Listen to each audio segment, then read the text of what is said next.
Il faut toujours aller chercher son job, en fait. On fait sa propre carrière, on fait sa propre vie, on est acteur de sa vie, on est acteur de sa carrière.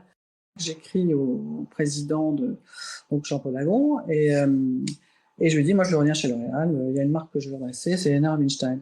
Tout est possible si on le veut suffisamment fort. En fait, il faut avoir des convictions dans ces cas-là. Il faut pas dévier de son chemin, ce qui est pas facile, hein. Franchement, waouh, j'ai eu des grands moments de solitude.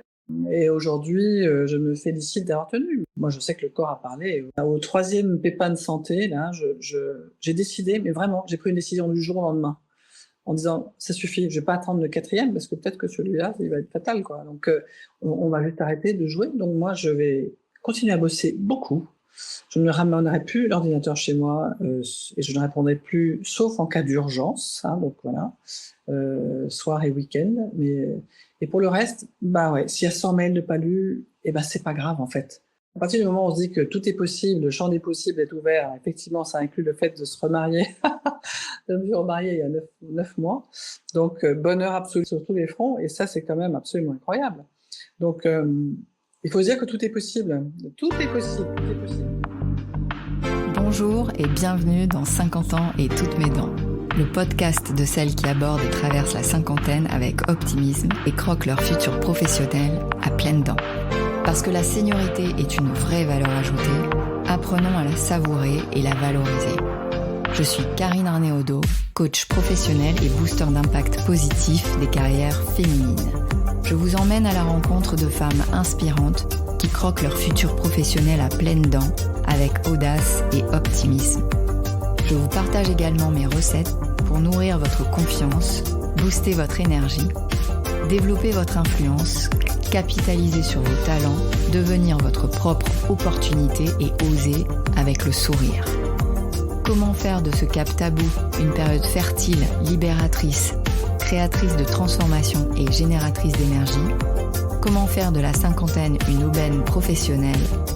C'est dans 50 ans et toutes mes dents, et c'est maintenant. Aujourd'hui, j'ai le plaisir de recevoir Elisabeth Sandager. Quand je pense à Elisabeth, je vois une lionne, inspirante, bienveillante et puissante. Dès que je l'ai rencontrée, je suis tombée sous le charme de sa voix, à la fois douce et forte comme elle. Sa vie est un roman dont le titre pourrait être « Tout est toujours possible ». Ses origines sont un joyeux bordel, père danois, mère hongroise et enfance passée au Congo. De cet héritage multiculturel, elle en tire 2 principes fondateurs de son ADN, tenir sans se plaindre, rester optimiste coûte que coûte. Sa vie n'a pas toujours été un long fleuve tranquille. Après avoir perdu 2 maris atteints de cancer, elle a dû élever seule ses 2 filles, sa fierté. Ce devoir maternel lui donne la force de tenir et booste sa détermination tout au long de sa carrière de dirigeante. Elisabeth est la preuve que si on veut, on peut. En imposant sa voix au sein du groupe L'Oréal, elle relance Helena Rubinstein et permet à la marque de réaliser un des plus gros relèvements du marché, x12 en 5 ans. Dans cet épisode, elle nous donne ses recettes pour voir toujours le verre à moitié plein, croire en soi avec une détermination sans faille, provoquer les opportunités et décrocher le job ultime. Également membre du board de Force Femmes, Elisabeth est une femme de cœur pour qui la sororité n'est pas un vain mot. Humaine, chaleureuse et cash, elle se livre sans filtre et l'on s'en régale. Bonjour Elisabeth, je suis ravie de t'accueillir aujourd'hui pour cet épisode de 50 ans et toutes mes dents. Alors peut-être... Bonjour Karine. Bonjour.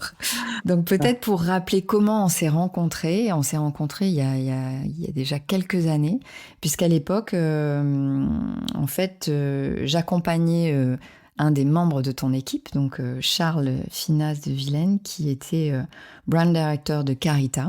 Et donc c'est comme ça que j'ai eu la chance de te rencontrer, puisque tu étais son manager pendant ce coaching. Et quand j'ai lancé le podcast 50 ans et toutes mes dents, j'en ai évidemment parlé à Charles et tout de suite, il m'a dit « Mais attends, il faut absolument que tu invites Elisabeth parce que sa vie est un roman.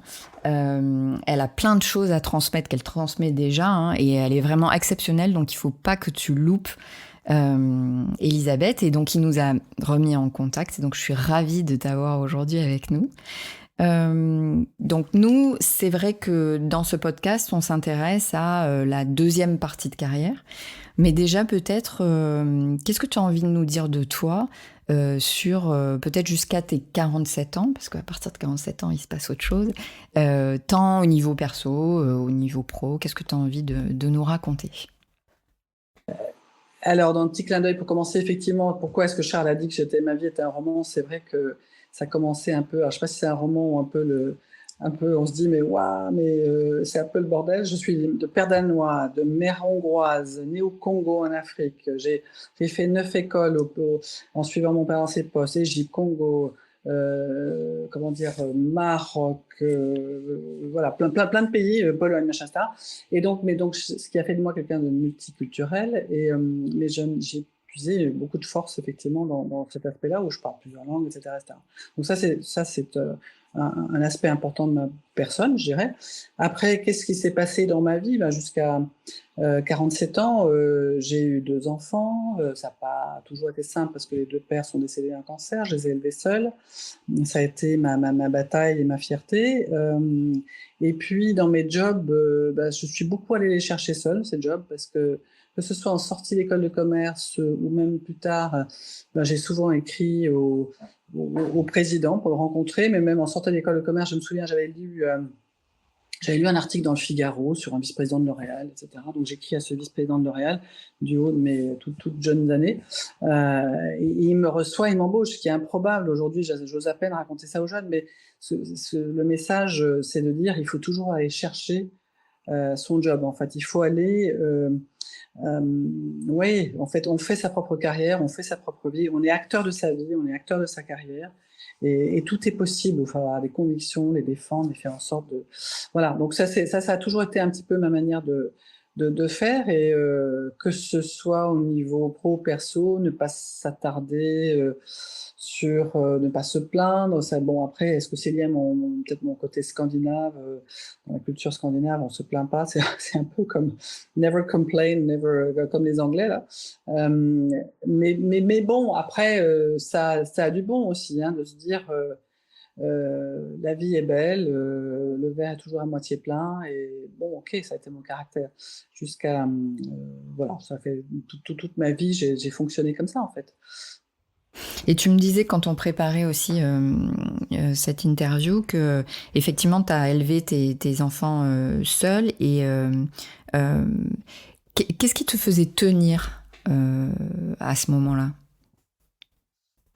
C'est-à-dire que d'abord, le fait de penser d'abord aux autres. En fait, c'est une grande. Quand on pense d'abord aux autres, et en l'occurrence d'abord à ses enfants, on se dit pas, oh mon Dieu, c'est difficile, c'est terrible. On pense pas à soi, en fait. On se dit, mais il faut y aller, j'y vais, j'y crois, je me bats pour elle, pour moi aussi, mais aussi peut-être d'abord pour elle. Et du coup, on devient très très forte, hein, parce que le fait de défocaliser je me regarde moi-même, je pense plutôt aux autres et aux enfants en l'occurrence, du coup, ça vous donne une force, ça te donne une force décuplée. Et moi, ça a été un moteur incroyable de me dire, je veux élever mes 2 filles, même si j'avais des jobs de dirigeant très tôt, et donc c'était pas simple, hein, de sauter dans les avions pour New York, etc., et d'assurer le fait que les 2 filles soient seules, voilà, donc les pères étant décédés. Donc, bon, donc ça n'a pas été facile, mais après, quelle fierté et mais même de la part de mes filles, m'entendre plus tard mes filles dire, parce qu'une fois je me souviens, j'avais dit à ma plus jeune fille, oh là là, je suis vraiment désolée, je rentre le soir à 9h30, j'ai encore mon ordinateur, je rebosse jusqu'à après dîner, je rebosse jusqu'à minuit, et puis le week-end, etc. Je suis tellement désolée, etc. Elle me dit, mais t'inquiète maman, je suis tellement fière de toi. Entendre ça de la part d'un enfant de 13 ans, j'ai dit, waouh, ça m'a rempli de joie et de bonheur, et de quelque part de me dire, ah ouais, et du coup ça les a aussi constituées comme des personnes fortes et envie de se battre, etc. Donc voilà, enfin, je me suis jamais attardée sur mon sort particulièrement. Donc après, j'ai évidemment oublié ta question, mais tu m'as parlé du pro, non du perso.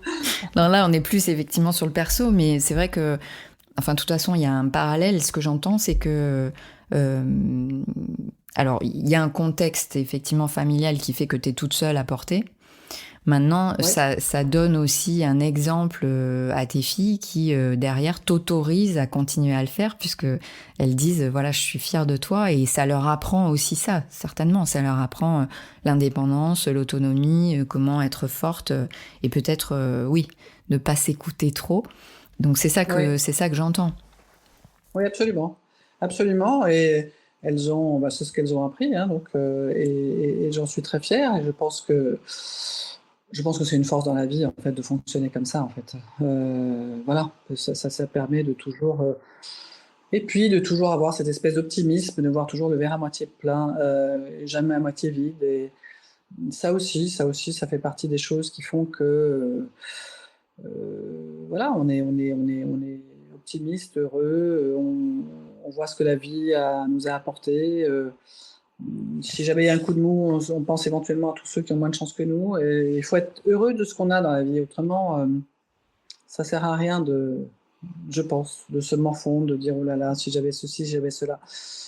Il faut être vraiment très heureux de ce que l'on a, tout simplement. Et c'est une des clés du bonheur, hein. Et donc, pour faire un focus sur cette deuxième partie de carrière, donc toi, tu as commencé ta carrière chez L'Oréal, ensuite tu es parti vers Ouais, j'ai d'autres fait tout le horizons. groupe, ouais. Et donc, à Ouais. 47 ans, tu t'autorises à quoi exactement? Ah bien, j'avais fait effectivement plein d'autres groupes entre mes débuts chez L'Oréal que j'ai ensuite quitté, puis voilà, il y avait 47 ans. Et là, j'avais envie de revenir chez L'Oréal. Et c'est vrai que j'écris au président donc Jean-Paul Agon, et je lui dis, moi je veux revenir chez L'Oréal, il y a une marque que je veux dresser, c'est Hénin Rubinstein. Et, euh, et il me reçoit, et il me dit d'accord, je suis d'accord sur le principe de ton retour dans le groupe. Alors qu'à l'époque, on ne revenait pas dans le groupe, hein, c'était une règle qui avait été énoncée, donc je suis la première à être revenue dans le groupe. Il me dit si ça marche, tu ouvriras la porte des retours dans le groupe. Donc, ce qui est plutôt sympa, parce que ça a très très bien marché. Donc déjà, Donc, ce que j'entends, c'est que même si tu sais que normalement, c'est pas possible de revenir, oui, tu le fais quand oui, même. Tu t'autorises quand même. oui, parce que je considère que dans la vie, tout est possible. Tout est possible si on le veut suffisamment fort. Et ça, c'est vraiment quelque chose qu'il faut savoir. Si vous le voulez ou si tu le veux suffisamment fort, ben, ça peut arriver, les choses peuvent arriver et tu peux faire en sorte d'être l'acteur de ton propre destin. Et donc, effectivement, je savais que on revenait pas dans le groupe et j'ai voulu forcer cette loi. Et il m'a dit OK. Et donc, je suis revenu pour redresser la marque Helena Rubinstein et ça n'a pas été simple, hein. Donc Ça a qu'est-ce qui a été très été compliqué. particulièrement compliqué, difficile et qu'est-ce que tu as réussi? Comment tu as fait justement pour dépasser ça, dépasser ces difficultés? Ce qui a été très difficile, en fait, c'est un groupe qui a beaucoup de marques, etc. Et donc, cette marque était un peu la laissée pour compte et un peu la marque abandonnée dont personne ne voulait, qui était compliquée, certes, hein, donc, qui avait jamais trop gagné, qui avait jamais gagné d'argent, qui ne marchait pas. J'avais eu 5 prédécesseurs en 5 ans qui avaient lâché l'affaire, qui avaient même quitté le groupe tellement c'était dur. Donc, je savais que c'était dur, mais peut-être pas autant. En fait, les 10 premières années où j'avais vraiment l'impression d'être au fond de la mine, au fond de la cave, un peu abandonné de tous parce que personne s'intéressait trop à cette marque-là. Donc moi, j'avançais, j'ai refait toute la marque, etc. Mais c'était long. Ce temps-là était très très long, avec assez peu de support dans le groupe parce que c'est le principe des groupes riches, hein. On s'intéresse aux marques, aux grosses marques, etc. Et moi, j'étais encore sur une marque de taille petite, moyenne, mais assez petite et qui marchait pas trop. Donc tout ce travail, ce préambule à un décollage spectaculaire, certainement le plus spectaculaire du marché, je pense, mondial de la cosmétique, puisque la marque a fait x12, c'est une marque milliardaire aujourd'hui et a fait x12 les 5 dernières années. Et bien ça a été dur, avec un gros sentiment de solitude. Et comme je suis un manager très, très humain, je voulais embarquer mes équipes, hein. Je voulais que tous les matins, ils arrivent au bureau en chantant et pas pas en traînant des pieds, en se disant, oh là là, quelle galère. Donc, c'est de leur raconter que, ouais, c'est dur, on grimpe l'Himalaya tous les jours à pieds nus. Parfois, c'est la face nord, en plus. Mais, mais, euh, mais c'est sympa. on est une équipe, on va y arriver. Donc voilà, donc il y avait tout ça à transmettre tout en sachant que c'était d'une dureté absolue. Et qu'est-ce qui Euh, te... Là, je reviens un peu avec la même question, ça peut être la même réponse, hein, remarque, mais ouais. qu'est-ce qui te fait tenir pendant ce... Pourquoi... Enfin voilà, tu pourrais te dire au bout de 5 ans, par exemple, bon allez, c'est bon, je veux dire, j'y arrive pas, je passe à autre chose, etc. Qu'est-ce qui fait que pendant 10 ans, tu tiens? Parce que je ne sais pas si c'est un mélange de fierté, d'honneur, de je sais pas quoi. J'avais donc écrit un peu la grande en disant je veux revenir pour redresser cette marque. Donc c'était comme et j'avais au premier discours, je me souviens un mois après être arrivé, je dis j'avais promis de rester. Parce que comme les 5 prédécesseurs en 5 ans, ça en fait en moyenne tous les ans, avec certains qui étaient restés que 3 ou 6 mois. J'avais ma première, c'était je vous Donc la promets de loyauté. rester. Et j'avais donc on ne lâche pas. Je sais pas, on nage pas de navire en pleine tempête, etc. Et ni les équipes. Donc, mais ça m'a pas empêché de faire hernie discale parce que j'en avais plein le dos, zona par le stress, pneumonie parce que j'ai tout fait. Donc je prenais beaucoup sur moi parce que je voulais pas que ça se sente et les équipes n'ont pas senti d'ailleurs. Ils ont vraiment. J'aurais pas dit à quel point c'était dur, à quel point la menace même de fermeture de la marque était permanente. Hein, j'avais une épée de Damoclès sur la tête. J'aurais pas dit. Donc je les ai beaucoup protégés. C'est moi qui ai pris quand même. Hein. Mais après, a posteriori, je me dis, waouh, ça valait la peine parce que, comme je t'ai dit, c'est le plus gros redressement du groupe L'Oréal, après même du marché. Je pense il n'y a aucune marque qui a fait x12 atteindre 2 milliards Donc au bout de en combien de 5 temps ans. ça commence à décoller? Bah, il a fallu les 10 années où tu remets à plat la marque, où tu refais tout. Il n'y a pas un produit d'avant, si je puis dire. Il faut réinventer je sais pas faire un cours marketing, mais tout, voilà, reason to believe, un machin, un sense of place, une storytelling, enfin, tout ce qui va avec le fait de concevoir une marque et une stratégie de marque. J'y vais un peu parfois vent et contre tous parce que bon, pendant toutes ces années où c'était super dur, il y a toujours ceux qui disent bah alors ça marche pas ton truc. Ah ouais, t'as une meilleure stratégie, j'écoute, j'entends rien. Donc je continue mon chemin parce que j'étais persuadée que c'était la bonne. Donc mais ça a été dur, ça a été super dur. Il fallait réinventer une nouvelle manière de vendre du soin d'ultraluxe, tout un storytelling de marque à développer, ce qui n'était pas le fort nécessairement ni du groupe, ni même du marché à l'époque, peut-être pas autant que ça l'est aujourd'hui, etc., etc. Donc avec des convictions. En fait, il faut avoir des convictions dans ces cas-là. Il faut pas dévier de son chemin, ce qui est pas facile. Hein. Franchement, waouh, j'ai eu des grands moments de solitude. La solitude du dirigeant, je sais ce que c'est. Et aujourd'hui, je me félicite d'avoir tenu, mais voilà. Enfin, moi, je sais que le corps a parlé. Et, wow, j'en ai pris, hein, j'en ai pris. Ouais, je sais pourquoi j'ai fait des zonales, des hernies discales et tout ça, hein, mais bon, j'ai tenu et parce que aussi, oui, peut-être parce que j'ai ce mantra. Moi, je dis toujours never give up. Vraiment, le côté, il faut pas abandonner, il faut pas lâcher, never give up. Je continue. Les équipes m'ont entendu dire ça, mais des centaines de fois. Mais je pense que c'est vrai. Et quand on continue à vraiment avec une cohérence dingue, jamais quitter effectivement la stratégie qu'on a fixée, etc. Avec mettre beaucoup d'énergie, beaucoup de passion, s'entourer d'équipes aussi passionnées. Voilà, en tout cas, ça a donné, ça a payé, ça a fini par le retournement de la marque et voilà, cité par tout le monde aujourd'hui. Et donc c'est une forme de, je suis reconnaissante, je vais dire vis-à-vis de moi-même, Bah oui, d'avoir mais tu tenu. peux. Je suis assez fière d'avoir tenu. Mhm. C'était pas facile. On va pas raconter l'histoire, c'était pas facile. Mais voilà, et puis j'ai toute la fierté des équipes, porter des équipes qui sont fières aujourd'hui, qui continuent à porter haut la marque et les marques, hein, puisque Carita est venue se rajouter.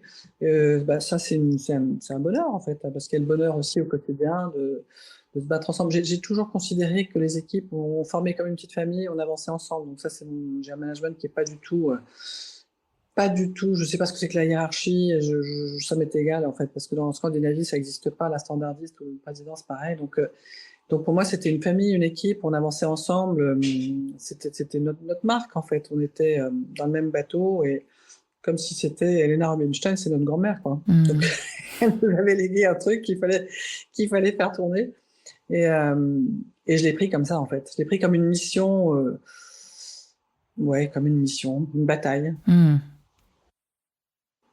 Et donc, tu as eu une carrière, une super belle carrière dans des grands groupes. Quel conseil tu pourrais donner pour arriver à réussir justement cette deuxième partie de carrière qui est assez critique, hein, dans des groupes internationaux? Ce serait quoi les clés de la réussite? Euh, Il faut, dans cette deuxième partie de carrière, donc toi, ce que tu veux dire, c'est plutôt autour des 50 ans et plus, c'est ça? Oui, à Moi, partir de c'était 40, 45, c'est ouais, comment? Parce que ça 45. s'anticipe quand même, voilà, Eh ça bien, oui, s'anticipe. oui, tout à fait, tout à fait. Il faut d'abord continuer absolument à croire en soi, parce qu'il y en a toujours qui vont essayer de te dire que, et notamment les grands groupes, hein, où il y a un jeunisme totalement pathétique et scandaleux, où on te fait croire que passé 45, bon, ben, on va peut-être penser voilà, pas forcément à la suite de ta carrière. Non, non, il faut avoir une confiance en soi absolue, une détermination, mais là, absolument sans faille. Et puis, faire en sorte que cette énergie que tu dégager une énergie et faire en sorte que cette énergie soit reconnue par tous. Il faut jamais se dire c'est dur, je me recroqueville sur moi. Non, non, non. Tous les matins, alors ça c'est vrai, hein, chacun met de l'essence sur son propre Mm. moteur tout seul. Hein. Alors ça c'est malheureusement si on Mais s'attend à ce que ça soit toi, les autres. comment tu faisais? Parce que, euh, alors, on peut dire, hein, il faut avoir confiance en soi, etc. Mais comment on fait, en fait? Comment on fait pour se dire, je continue, je suis bonne, alors que peut-être on se fait super critiquer. Comment, en tout cas, toi, comment tu fais? Ben, c'est un mélange de conviction absolue que ce que tu fais est juste et c'est la bonne solution. Enfin, tu dois croire dans ta stratégie et dans ce que tu fais, mais absolument, et pas accepter qu'on te colle au mur en te disant, parce que ça m'est arrivé plein de fois, hein, et à chaque fois je répondais. Donc, ok, il faut avoir cette espèce de force en soi, c'est là où revient l'optimisme et le positivisme, et malheureusement ça. Il faut essayer de l'avoir, et quand des jours où on l'a pas, bah, c'est pas grave. Moi, il me suffit parfois de regarder par la fenêtre un petit oiseau qui se chante sur une branche. Moi, ça me met en joie. Hein. Il faut essayer de voir partout où des sources de bonheur, mais elles sont infimes. Hein. Moi je me souviens, j'avais un énorme marronnier devant ma fenêtre, mon appartement précédent, et je photographiais la feuille qui poussait tous les jours. Et moi, ça me mettait en joie. Ça me mettait pour la journée, de voir cette petite feuille qui, au printemps, et je faisais un reportage photo qui durait comme ça 15 jours ou 3 semaines. J'ai dit, waouh, c'est génial, c'est la vie qui reprend. Ben, voilà, être capable de voir les toutes petites choses qui font que c'est merveilleux. La vie est merveilleuse, la vie est belle, et moi, ça faisait partie de mon essence, hein, sur mon moteur, hein, d'être capable de voir les toutes petites choses qui font que ouais, bah, la vie est belle. Voilà, en fait, voilà. Donc alors est-ce que c'est les optimistes? Est-ce que c'est les gens joyeux? Est-ce que c'est les gens qui voient ouais, le verre à moitié plein? Peut-être, mais on peut aussi, je pense, je suis par nature, mais je pense qu'on peut un peu se forcer quand on a des moments de down, là, un peu de déprime, pas trop mon truc, mais ça peut arriver à ce moment-là de se dire ok, je résume, qu'est-ce que j'ai de bien dans ma vie, qu'est-ce qui me rend heureux, etc. Et on va tous voir qu'on a beaucoup de chance, parce que franchement, on a tous des raisons de se réjouir ou d'être heureux. Ça, et ça, bah ouais, moi je l'ai beaucoup fait, et je trouve que c'est quelque chose qui marche, quoi. Voilà. Et puis encore une fois, moi, à partir du moment où je m'étais mis en tête de sauver une marque, sauver une équipe, et surtout de porter mes filles toutes seules, hein, à bout de bras, et de me dire que je veux les construire, je veux faire en sorte qu'elles aient une belle carrière, une belle vie, etc. Bon, on se pose pas trop de questions, on se lève tous les matins, on se disait yes, on y va. Et puis c'est comme ça en fait. Hein. Donc quand on saute dans les avions à droite à gauche, on part. C'est pas facile, c'est pas facile. Hein. J'ai eu plein de crises à gérer en se disant waouh.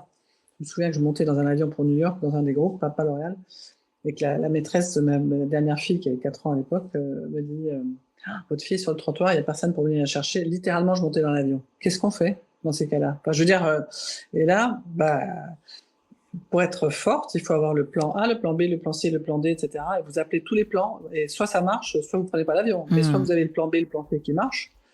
Mais bon, voilà, donc j'ai eu 1000 fois des situations de crise à gérer, etc. Mais toujours Voilà. Et puis moi, j'étais toujours persuadée, alors je vais peut-être en faire sourire certains, mais d'être très protégée et d'avoir des anges gardiens, protégée par des anges gardiens, ou je ne sais pas qui, l'univers, j'en sais rien, on l'appelle comme on veut. J'ai toujours été très persuadée de ça, avec ce sentiment-là. Alors je ne sais pas si ça m'a aidé, peut-être, sûrement.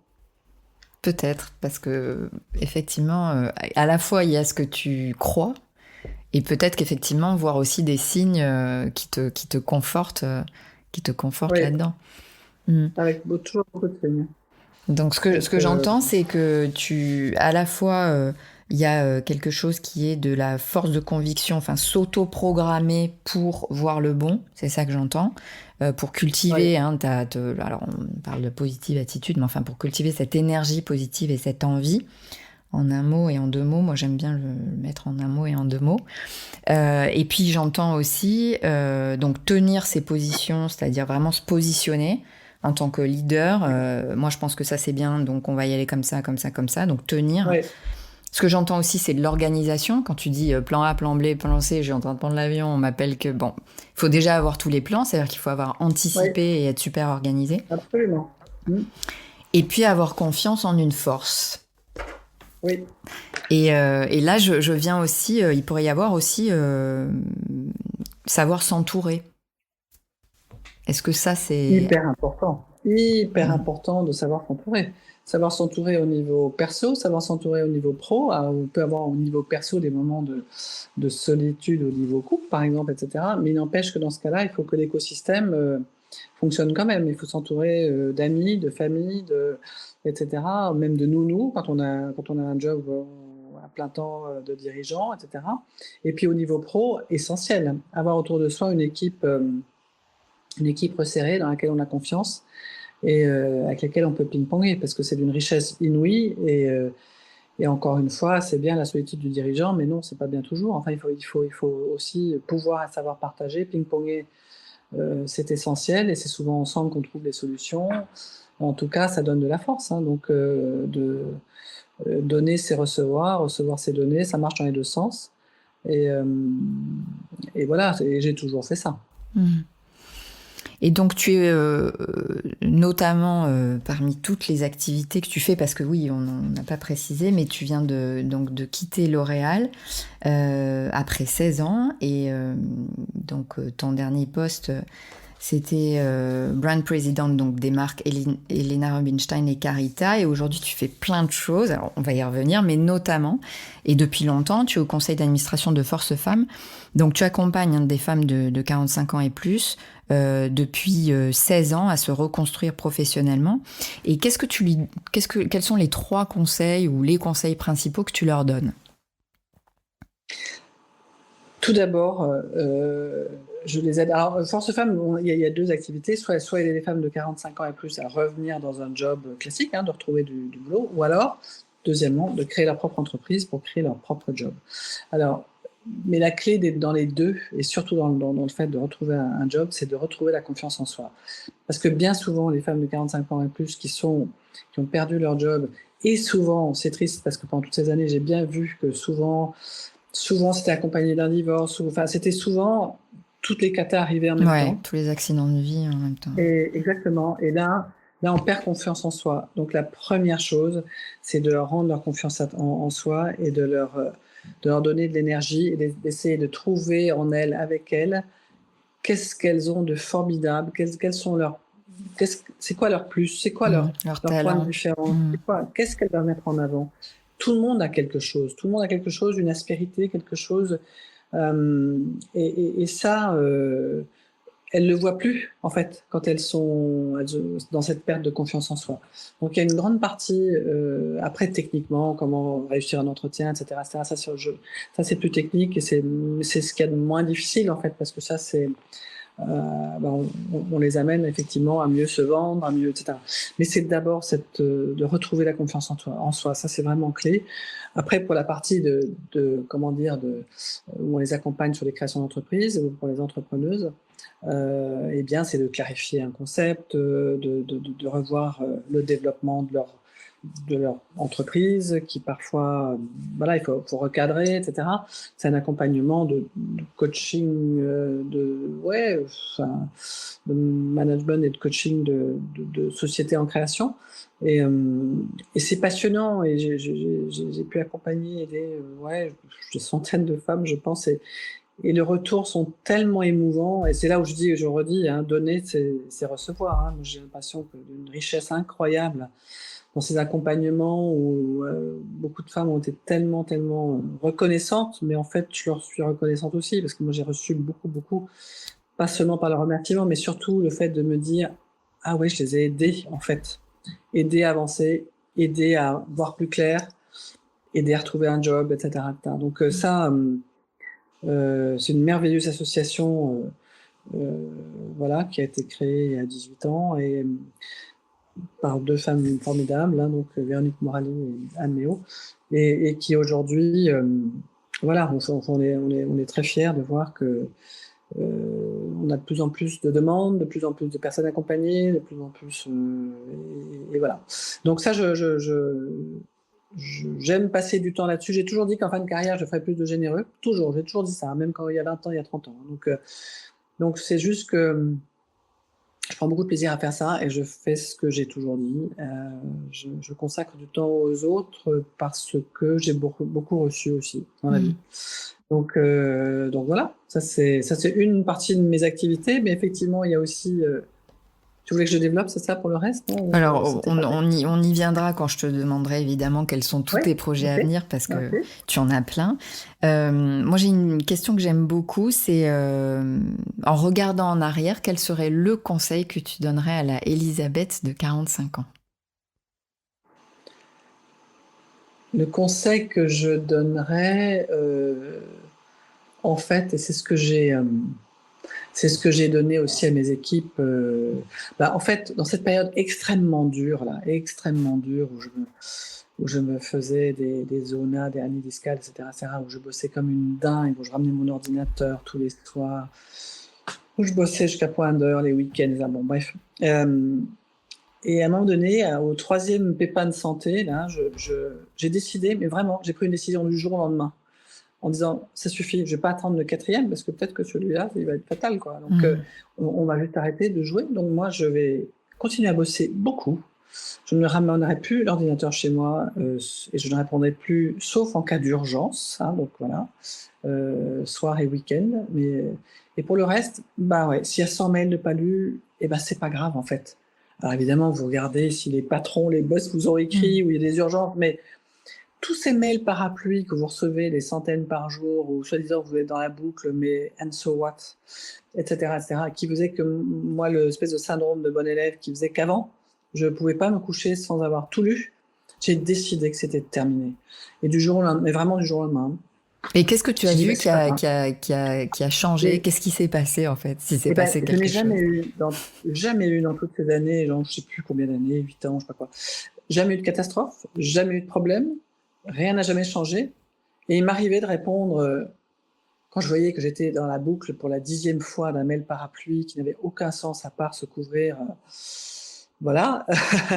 Et j'ai dit, mais je suis censée faire quoi avec ce mail, en fait? Donc, les gens ont fini par comprendre que, non, je veux pas être dans la boucle de ce genre de mail, en fait. Et puis, j'ai fini par rentrer plus tôt. Avant, je quittais jamais le bureau avant l'extraction des feux, ce genre de truc, à 9h, 9h15, 9h30. Et j'ai commencé à rentrer plus tôt. Et une fois que j'ai compris qu'il se passait rien, en fait, et que tout allait bien, après, j'ai dit à mes équipes, non mais attendez, quand je voyais des jeunes mamans qui avaient des bébés de 6 mois, de 1 an, etc., qui étaient encore au bureau à 8h, 8h30, j'ai dit, mais vous savez quoi, vous rentrez là, je ne veux plus vous voir au bureau, c'est trop tard, vous avez des bébés à la maison, vous avez une famille, niette, vous rentrez chez vous, vous allez voir, ça va très bien se passer.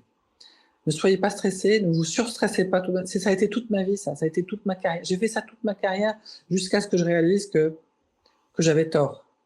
Et finalement, ça n'a rien changé, juste de vivre mieux, quoi, en fait.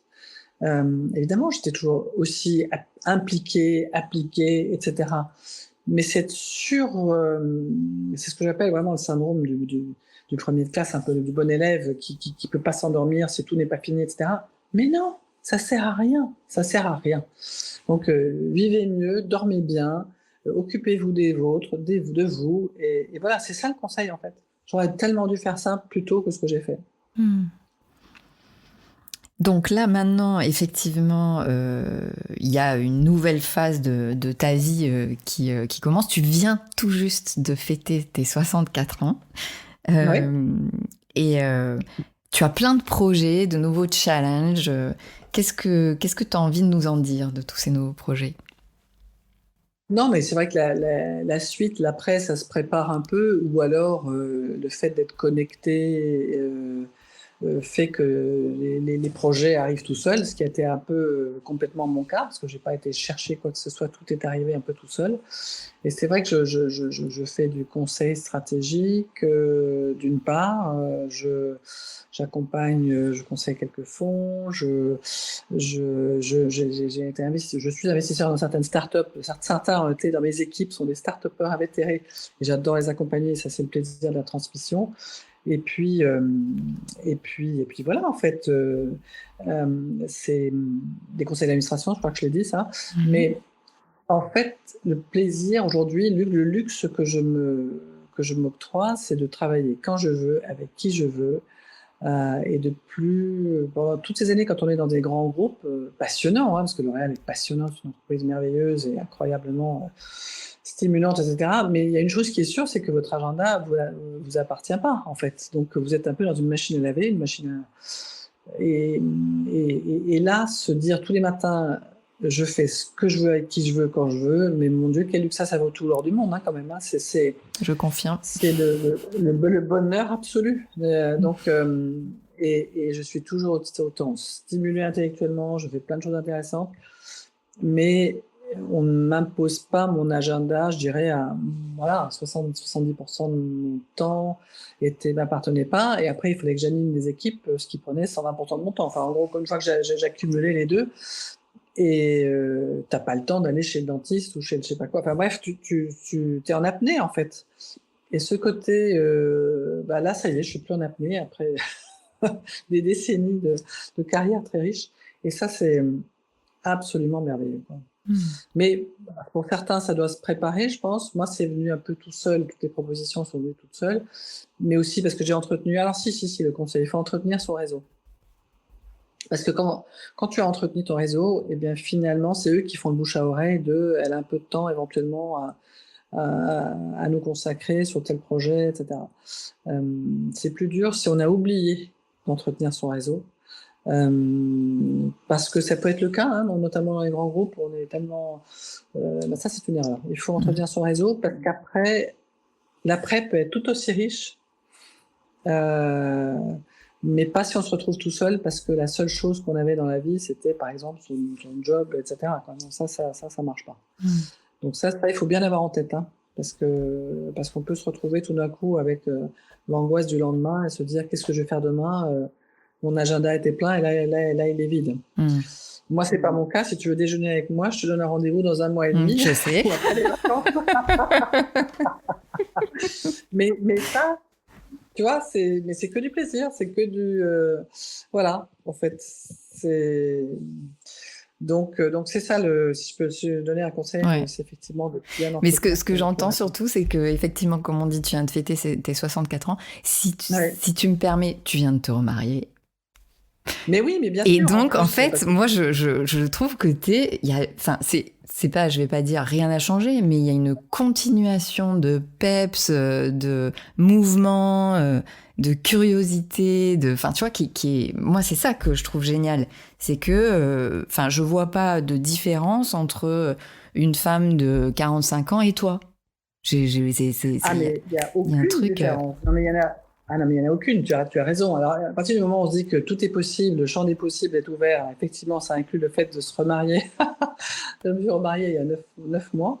Donc, bonheur absolu sur tous les fronts, et ça, c'est quand même absolument incroyable. Donc, il faut se dire que tout est possible. Tout est possible. Il faut juste rester ouvert. Encore une fois, je veux dire, ouvert aux signes, ouvert à ce qui t'arrive, ouvert à... Ouais, enfin, c'est sûr que si on se renferme sur soi-même, tu fermes le champ des possibles. Ça limite, bien sûr. Et Donc, du coup, il faut... la transition est toute trouvée parce que tu m'as parlé d'un livre que tu adores, que j'adore aussi, hein, qui est Le Secret. Qu'est-ce que tu Ouais. aimerais nous en dire? Qu'est-ce que tu as découvert à travers découvert ou peut-être confirmé d'ailleurs à travers ce livre? Oui, non, mais alors, ça m'a confirmé, mais c'est vrai qu'il y a, il y a- il y a- il y a un livre, je sais pas, on avait discuté toutes les deux, je t'ai dit, tiens, il y a un livre qui m'a quand même, que j'ai lu il y a pas longtemps, et qui m'a confirmé tout ce que je sentais depuis toujours, qui s'appelle Le Secret, écrit par Rhonda Byrne, hein, donc facile à trouver sur Amazon, je ne vais pas Mhm. faire de pub, mais c'est... Donc voilà. Et, euh, et en fait, le principe est très simple, c'est de demander de l'aide, demander à l'univers, demander à qui on veut, on peut les appeler comme on veut, les anges gardiens, moi j'ai tendance à les appeler les anges gardiens, mais de l'aide, et tu deviens aimant, et les choses arrivent à toi. Et moi j'ai beaucoup demandé dans la vie, et c'est incroyable comme les choses sont venues à moi. Donc j'ai tendance à croire que c'est vrai. Et s'il y a un conseil, c'est ça, c'est un, de rester ouvert, voir les signes, éventuellement lire ce livre qui est inspirant. Moi, il m'a confirmé dans ce que mes intimes convictions et ce que je sens depuis toujours. Mais après, c'est une attitude dans la vie de rester ouvert à ce que la vie est pleine de signes. La vie est faite de signes. Après, on les voit, on les voit pas. Il y a des chemins qui s'ouvrent, des chemins qu'on prend et qu'on prend pas parce qu'on les voit pas. Enfin, tout est comme ça. Hein. Et la rencontre avec mon mari, c'était ça. J'ai failli pas aller à cette soirée. Hein. Je me suis dit, allez. Donc, et c'était un signe qui m'avait... Bon, bref. Et bon, tout est fait de petites choses que l'on active, qu'on n'active pas, qu'on fait pas. Voilà. Il faut rester positif, ouvert, et le champ des possibles s'ouvre d'une manière merveilleuse. Après, c'est ce que tu disais aussi, hein, c'est-à-dire parce que effectivement, là, on parle de la loi de l'attraction. Alors, il y a des façons assez particulières de demander. D'ailleurs, c'est bien expliqué dans le livre. Ouais. Mais après, il n'y a pas que juste demander. C'est pas tu demandes et tu vas te mettre en haut d'une montagne en tailleur et t'attends que ça tombe. C'est-à-dire, il y a quand même comment tu te mets en marche. C'est-à-dire déjà de visualiser, de projeter ce que tu veux. Déjà, ça te C'est ça. programme psychologiquement et même C'est ça. physiquement, hein, pour y arriver. C'est Et ça. ensuite, il y a, bon, qu'est-ce que tu lâches? C'est-à-dire, enfin, faut pas aller non plus trop dans le push, mais aussi comment tu te permets, tu t'autorises d'avancer et de, comme tu disais, comment tu es ta propre opportunité. Donc c'est ça qui est très intéressant, c'est à la fois de visualiser, de provoquer quelque part en demandant, en Ouais. étant clair avec sa demande, hein, mais aussi de se mettre en marche. Mais tu as tout résumé, en fait. Hein. C'est d'être sa propre opportunité, des opportunités viennent à toi, mais tu les crées aussi. Être ta propre énergie, être ta propre, enfin énergie positive, j'entends, et de se focaliser sur et de visualiser, comme tu dis très justement, ce que tu aimerais. Et tu finis par être un aimant, ça vient vers toi. Enfin, tu génères Tu ton génères, ouais, énergie c'est ça. positive et tu génères ce que tu aimerais qui t'arrive. Et ça a tellement fonctionné pour moi dans ma vie. Mais même le retournement, je vais te dire, enfin, en dehors de perso, effectivement, mon mari, ça, c'est vraiment comme ça. Tu veux pas savoir la précision avec laquelle j'ai demandé et j'ai tout eu.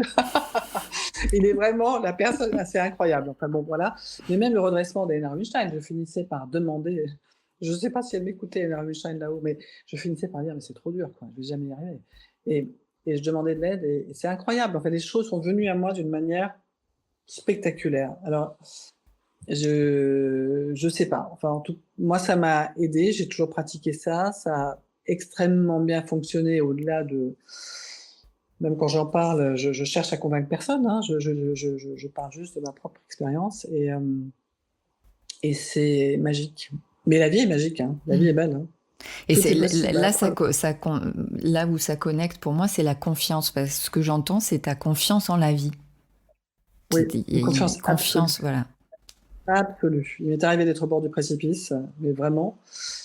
Et, et j'avais toujours confiance. Ça m'a jamais lâché. Jamais, jamais, jamais. Même au bord du précipice. Je me suis dit, non, non, non, non, non, non, non, ça va le faire. Je vais y arriver. Et, euh, et voilà. Et ça sauve, en fait. Mm. Et tu as reçu ce que tu as envoyé. Je suis toujours avec ça, moi. Absolument. Mm. Absolument. Absolument. C'est ça. Mm. Mais c'est comme ça.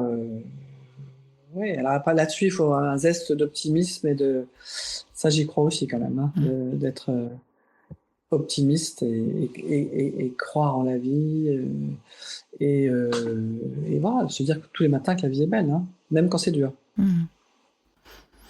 Et pour prolonger donc la discussion sur comment faire de la cinquantaine une aubaine professionnelle, quelle dirigeante inspirante tu me recommanderais d'inviter?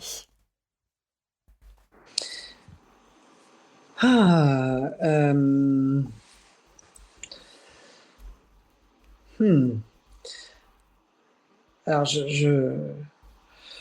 moi, c'est un appel du pied à ma très bonne amie Françoise Lehmann qui dirige Lancôme. Si tu veux, je peux lui en parler, mais ça peut être une bonne idée. Alors, est-ce que la merveilleuse Véronique Morali qui a créé Force Femmes et qui est une grande dirigeante de beaucoup de sociétés accepterait peut-être voilà, je t'en ai cité 2, il faut que je t'en cite combien? Non, tu me cites qui tu veux.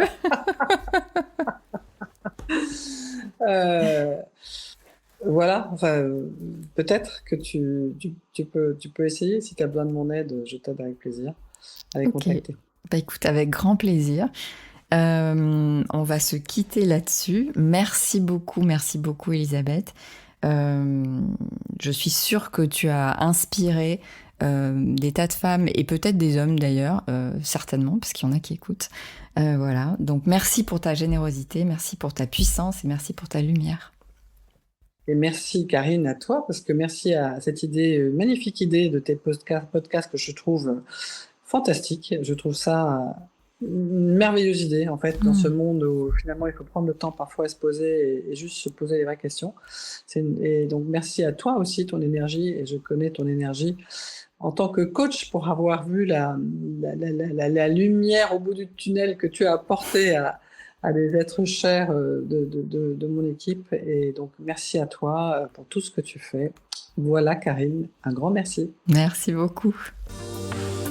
J'espère que vous avez pris autant de plaisir à écouter cet épisode de 50 ans et toutes mes dents que j'ai eu à le concocter pour vous. N'hésitez pas à nous soutenir en